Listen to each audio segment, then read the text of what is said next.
At 300 yards, the ICFRA standard target represents the purest form of short-range precision.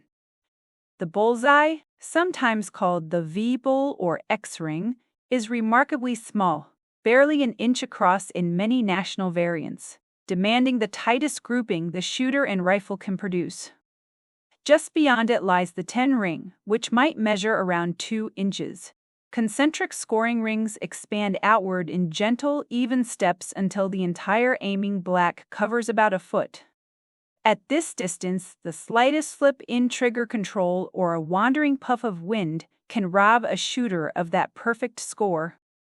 Stepping back to 600 yards, the target grows to match the increasing challenge of distance and wind drift. The V-bull here opens to a tidy 6 inches, a small circle shimmering under the mirage. The full 10-ring doubles to a foot in diameter, about the size of a dinner plate, and is surrounded by progressively larger rings that expand to 4 feet across.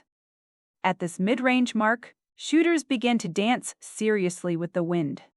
The mirage waves and flag angles decide each click of the scope turret.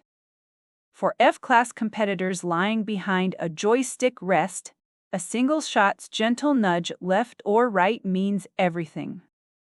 At the longer 800-yard line, the target broadens further, but the heart of it remains stubbornly precise. The V-bow here is about 10 inches, not much larger than a small dessert plate, and the 10-ring stretches to 20 inches wide. Outside that, scoring zones double, reaching 4 feet and then 5 or 6 feet across. On calm days, the best shooters make the V-bull look easy. When the wind kicks up, though, flags whip, and scorers mark shots dancing across the wide target face. For many shooters, 800 yards is the sweet spot, a true test of load consistency and reading the shifting air. Then there is the iconic 1,000-yard target, the standard that crowns long-range full-bore and F-class matches worldwide. The layout mirrors the 800-yard face, but at twice the distance.